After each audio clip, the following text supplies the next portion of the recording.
you think that men can get pregnant? I hesitated there because I wasn't sure where the conversation was going or what the goal was. I mean, I do take care of patients with different identities. I take care of many women. I take care of people with different identities. And so that's where I paused. I think, yeah, I wasn't sure where you were going with that. Well, the goal is just the truth. So can men get pregnant? Again, the reason I paused there is I'm not really sure what the goal of the question is. The goal is just to establish a biological reality. You just said a moment ago that science and evidence should control, not politics. Absolutely. So let's just test that proposition. Can men get pregnant? I take care of people with many identities, but can men get pregnant? There are many women that can get pregnant. I do take care of people that don't identify as women. Can men get pregnant? Again, as I'm saying, let me just remind you what you testified to a moment ago. Science and evidence should control, not politics. So can men get pregnant? You're a doctor, agree. I think. Science and evidence should guide medicine. Do science and evidence tell us that men can get pregnant? Biological men, can they get pregnant? I also think yes/no questions like this are a political tool. And no, yes/no questions are about the truth, doctor. Let's not make a mockery of this proceeding. This is about science and evidence, and I'm asking you. You know, the United States Supreme Court just heard arguments yesterday at great length on this question. This is not a hypothetical question. This is not theoretical. It affects real people in their real lives. And you're here as an expert, called by the other side as an expert. And you've been telling us that you follow, right, you're a doctor, and you follow the science and the evidence. So I just want to know, based on the science, can men get pregnant? That's a yes or no question. It really is, I think. I think you're trying to reduce the complexity of a lot. I'm not. I'm trying to get, it's not complex. I'm trying to get to an answer, and I'm trying to test, frankly, your veracity as a medical professional and as a scientist. Can men get pregnant?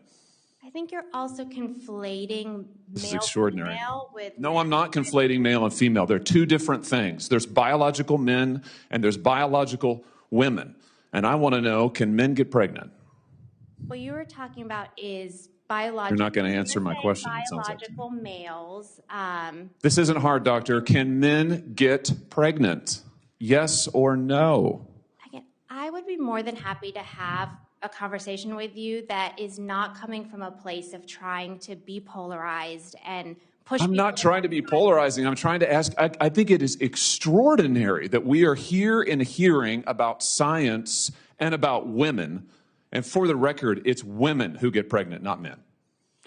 We are here about the safety of women and science that shows that this abortion drug causes adverse health events in 11% of cases. That's 22 times greater than the FDA label, another fact you haven't acknowledged. And yet you won't even acknowledge the basic reality that biological men don't get pregnant. There's a difference between biological men and biological women. I don't know how we can take you seriously and your claims to be a person of science if you won't level with this on this basic issue. I thought we were past all of this, frankly. I can't believe we're still here talking about this.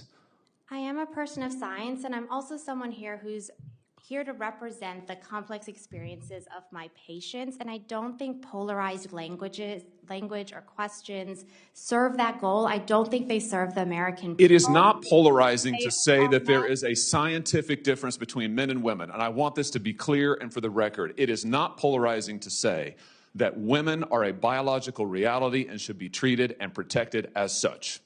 That is not polarizing. That is truth. It is also, by the way, the United States Constitution, which offers unique protections to women in a variety of circumstances as women. And your refusal to recognize women as women and men as men is deeply corrosive to science, to public trust, and yes, to constitutional protections for women as women. And I think it's extraordinary that you would sit here and advance a political agenda that has been thoroughly discredited and rejected by the American people in this forum. And I'm glad we had this exchange because it is exceptionally clarifying. It is also in many ways quite depressing.